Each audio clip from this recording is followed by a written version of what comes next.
Hello everyone और स्वागत है आप सभी का आज के इस वीडियो में। तो आज की जो हमारी वीडियो होने वाली है वो काफ़ी इंपॉर्टेंट है सीडीएस के एग्जाम पॉइंट ऑफ व्यू से, क्योंकि आपको पता है ऑलरेडी 6 दिन बचा है। ओके, 6 भी पूरी तरह से नहीं होगा जब तक आप इस वीडियो को देख रहे होंगे। तो आज की जो वीडियो है उस पे जो हम फोकस करने वाले हैं जीएस पार्ट पे करने वाले हैं, क्योंकि जीएस इंग्लिश हम लोग फिर भी मैनेज कर लेते हैं, पर जीएस में काफ़ी लोगों को बहुत सारी प्रॉब्लम्स आती है। तो आपकी इसी परेशानी को सॉल्व करने के लिए मैं लेकर आई हूँ ये स्पेशल रिवीजन सीरीज, जिसमें आज की जो हमारी वीडियो होने वाली है वो साइंस स्पेशल होगी, जिसमें हम साइंस के क्वेश्चंस को करेंगे। मेरा जो फोकस है वो है ज़्यादा से ज़्यादा आपको एग्जाम रिलेटेड कंटेंट देने का है। तो जो क्वेश्चंस होंगे मैं उसको इस तरह से एक्सप्लेन करूंगी कि एक क्वेश्चन में से कम 3 से 4 क्वेश्चंस और बन जाएंगे, जो आपके एग्जाम पॉइंट ऑफ व्यू से बहुत इंपॉर्टेंट है। तो चलिए हम वीडियो शुरू करते हैं।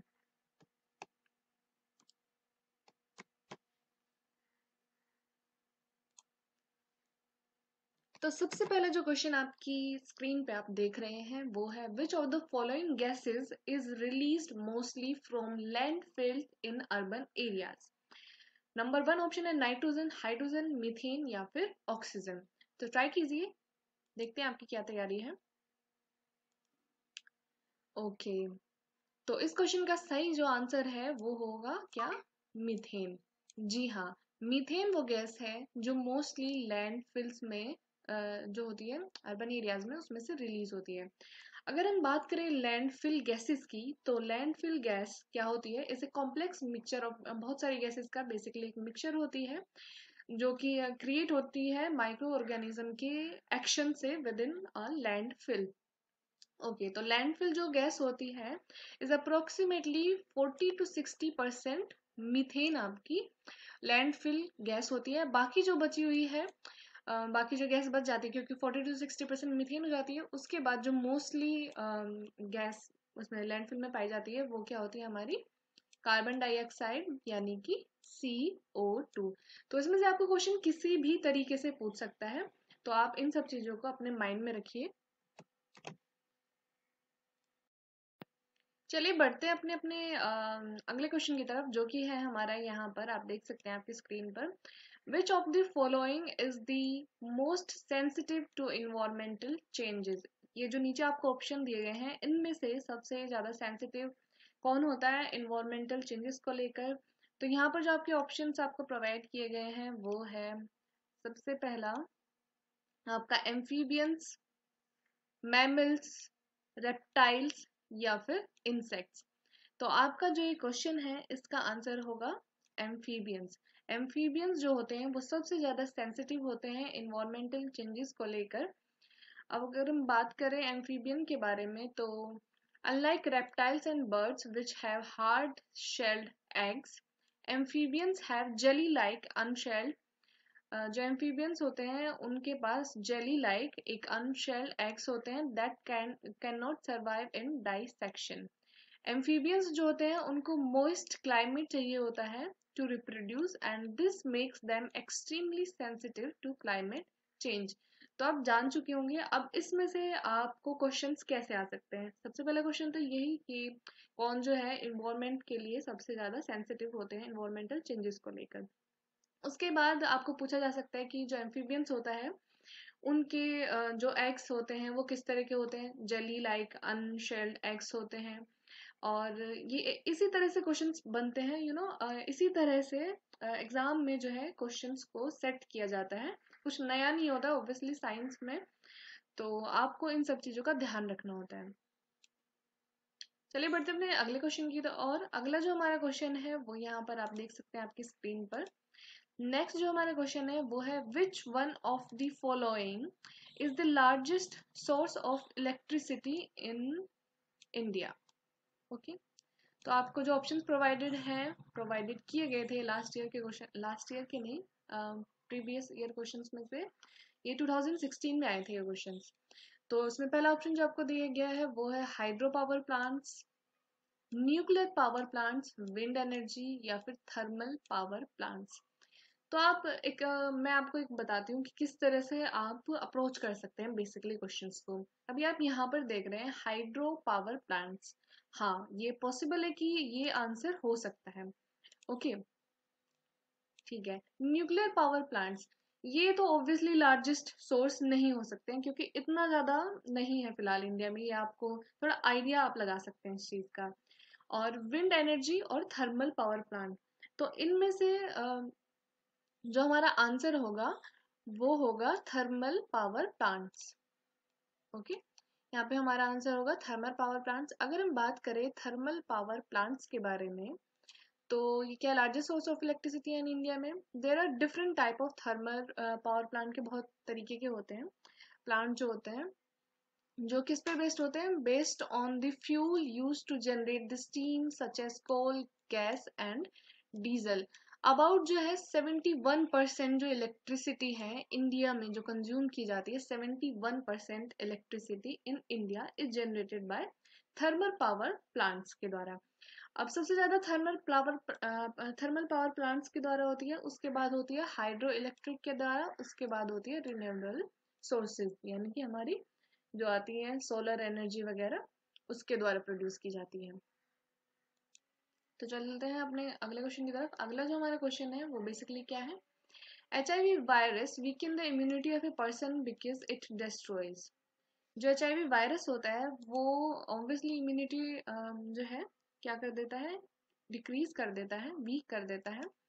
तो ये जो होता है ये हमारे शरीर की कौन से जो हिस्सा आप कह सकते हैं किस चीज को ये इफेक्ट करता है, मास्ट सेल्स, प्लेटलेट्स, या फिर आपका लिम्फोसाइट्स, या फिर ऑप्शन नंबर सी। तो इसका आंसर होगा आपका लिम्फोसाइट्स का।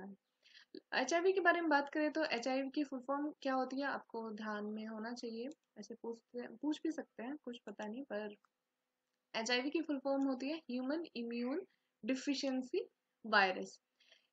HIV से कौन सी बीमारी होती है, HIV से होता है हमारा एड्स। एड्स की फुल फॉर्म होती है एक्वायर्ड इम्यूनो डिफिशियंसी सिंड्रोम। अब अगर हम बात करें HIV human immune deficiency virus के बारे में, तो ये जो वायरस होता है ये अटैक करता है एक specific type of immune system cell in the body known as CD4 helper lymphocyte cell को। HIV डिस्ट्रॉय कर देता है इस सेल को and make it harder for your body to fight off other infections. तो इसीलिए एड्स को जो है, एड्स जिसको हो जाता है उसको बहुत सारी बीमारियां भी उसके साथ साथ हो जाती है। वो इसी कारण से होते हैं क्योंकि जो वायरस होता है HIV वो आपके लिम्फोसाइट्स को डिस्ट्रॉय कर देता है, जिसके कारण इंसान की इम्यूनिटी बहुत कम हो जाती है और उसको और भी बीमारियां होने का खतरा बढ़ जाता है।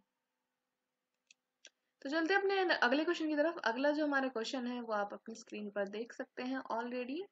नेक्स्ट जो हमारा क्वेश्चन है उसमें वो क्या बोलना चाह रहा है, वो ये बोल रहा है कि एक second, which of the following air pollutants combine with the hemoglobin of human blood, human blood के साथ मिक्स होकर के कौन सा है ऐसा पॉल्यूटेंट जो रिड्यूस कर देता है ऑक्सीजन कैरिंग कैपेसिटी को ब्लड की, जिससे क्या होता है लीडिंग टू सफोकेशन यानी कि घुटन होती है और उससे डेथ भी हो सकती है। तो इसका आंसर वैसे आप लोगों को पता होगा ऑलरेडी, ये है कार्बन मोनोऑक्साइड। तो कार्बन मोनोऑक्साइड अगर आपके ब्लड में चला जाता है तो उससे क्या होता है कि ऑक्सीजन की सप्लाई जो कैरिंग कैपेसिटी होती है ब्लड की कम हो जाती है, उससे फिर घुटन होने लगती है और डेथ भी इससे हो जाती है। It is a poisonous gas, it reduces the oxygen carrying capacity of the blood which lead to the suffocation and may cause even death. तो ये था हमारा कार्बन मोनोऑक्साइड के बारे में। अगला जो क्वेश्चन है काफी इंपॉर्टेंट क्वेश्चन है। अगला क्वेश्चन है deficiency of fluoride leads to which of the following health problem. Fluoride खाने से मतलब खाने से कंज्यूम करने से कौन सी बीमारी हो जाती है। सो फ्लोराइड के डिफिशियंसीज यानी कि कम होने से कौन सी हेल्थ प्रॉब्लम होती है, ना कि ज्यादा लेने से। ओके, तो फ्लोराइड के कम होने से हमारा होता है टूथ डिके। ओके, तो इस क्वेश्चन का आंसर होगा टूथ डिके। नेक्स्ट हमारा क्वेश्चन है कि इन paper manufacturing degumming of the raw material is done by, किसका प्रयोग किया जाता है पेपर मैन्युफैक्चर करने में, जो रॉ मटेरियल होता है उसको डीगम करने के लिए कौन सा जो है चीज इनमें से यूज की जाती है। Sulphuric acid, caustic soda, nitric acid या फिर ब्लीचिंग पाउडर? तो इसका आंसर आपका हो जाएगा ब्लीचिंग पाउडर। अब अगर हम बात करें ब्लीचिंग पाउडर के बारे में तो उसके बारे में थोड़ा जान लेते हैं। Bleaching powder has two main raw materials required for the manufacture of bleaching powder. वो क्या होते हैं? This are high grade lime and chloride. ध्यान रखिएगा, पेपर में आपसे पूछा जा सकता है कि ब्लीचिंग पाउडर किससे मतलब कौन से रॉ मटेरियल्स को यूज करके ब्लीचिंग पाउडर बनाया जाता है, तो वो होता है high grade lime and chloride. Bleaching powder को क्लोरीनेटेड लाइम भी कहा जाता है और ये येलोइश वाइट पाउडर होता है जो पानी में आसानी से घुल जाता है। तो चलिए बढ़ते हैं अपने अगले क्वेश्चन की ओर। अगला क्वेश्चन है हमारा dolomite. Dolomite powder is applied in some agricultural lands. Okay. The purpose of applying it is to okay जो डोलोमाइट पाउडर होता है वो आपकी खेती करते हैं तो उसमें डाला जाता है फसल में, जमीन पे। तो वो बेसिकली किस लिए किया जाता है? फसल उगाने से पहले ये डाला जाता है। तो ये किस लिए किया जाता है? तो इसका सही आंसर होगा हमारा increase the pH of the soil. PH, sorry soul बोल दिया मैंने, soil. Increase the pH of the soil. Soil का जो पीएच होता है उसको बढ़ाने के लिए डोलोमाइट पाउडर का यूज किया जाता है। डोलोमाइट के बारे में और भी कुछ इंपॉर्टेंट प्रॉपर्टीज हैं इसकी, उसके बारे में हम जान लेते हैं। Dolomite is used in agriculture to raise pH of overly acidic soil and provide nutrients for the plants. जो एसिडिक सॉइल होती है उसमें बेसिकली डोलोमाइट पाउडर को डाला जाता है जिससे और जो प्लांट्स होते हैं उनको ये न्यूट्रिएंट्स भी प्रोवाइड करता है।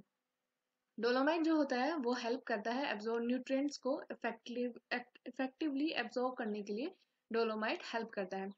डोलोमाइट जो है वो हार्म भी कर सकता है प्लांट्स को। इसको मतलब कि याद रखिएगा, कभी ऐसा ना हो कि हाँ भाई हमने तो पढ़ा था वीडियो में कि डोलोमाइट से सिर्फ फायदा ही होता है।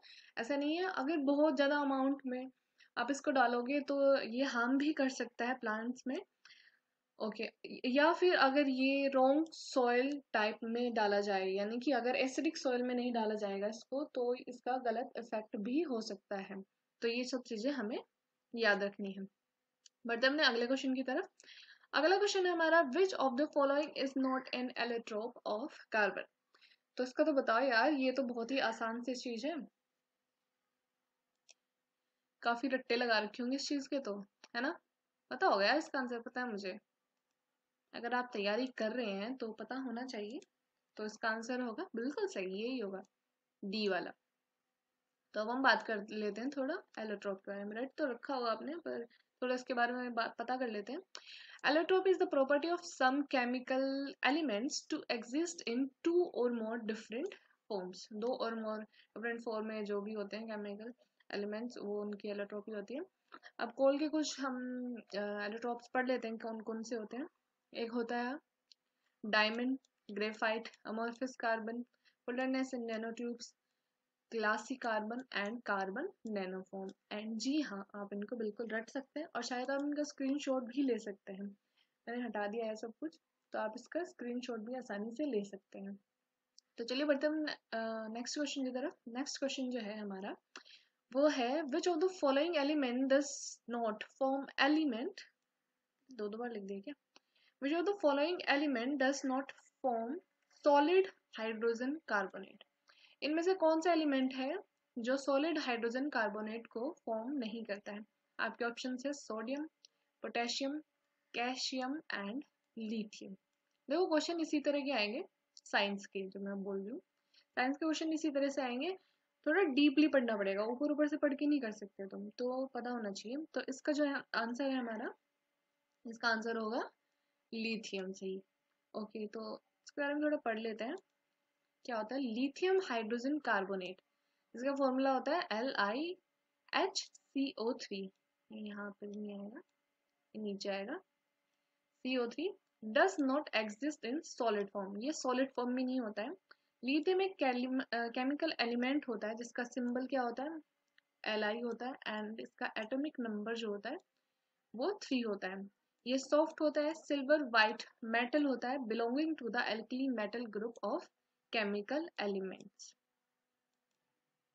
तो आज की वीडियो के लिए बस इतना ही। मिलते हैं कल फिर इसके नेक्स्ट पार्ट में लेके। ऑब्वियसली मैं आपको काफ़ी कुछ आपका रिवाइज करा दूंगी, इतना रिवाइज करा दूंगी कि आप काफ़ी सारे क्वेश्चंस आसानी से अटेम्प्ट कर पाएंगे पेपर तक, अगर आप मेरी वीडियोस को, हमारे चैनल पे जो वीडियोस प्रोवाइड की जाएगी आपको एग्ज़ाम तक, अगर आप उनको भी रेगुलरली फॉलो करते हैं ना, तो काफ़ी मतलब कितने क्वेश्चंस, लगभग 10 to 20 क्वेश्चंस तो ये जो मैं वीडियो आपको एग्जाम तक प्रोवाइड कराने वाली हूँ इनमें से आराम से आ जाएंगे। आगे आपने पढ़ा होगा आराम से। और ऑल द बेस्ट। जो सब्जेक्ट आपका स्ट्रॉन्ग है उस पर ज़्यादा फोकस कीजिए, मैं आपको यही बोलूँगी। अगर आपका साइंस स्ट्रॉन्ग है, कुछ भी स्ट्रॉन्ग है आपका, उस पर ज़्यादा फोकस कीजिए, क्योंकि जीएस उसी से ही क्वालिफाई आप कर पाएंगे। तो चलिए मिलते हैं अपने नेक्स्ट वीडियो में, तब तक के लिए बाय।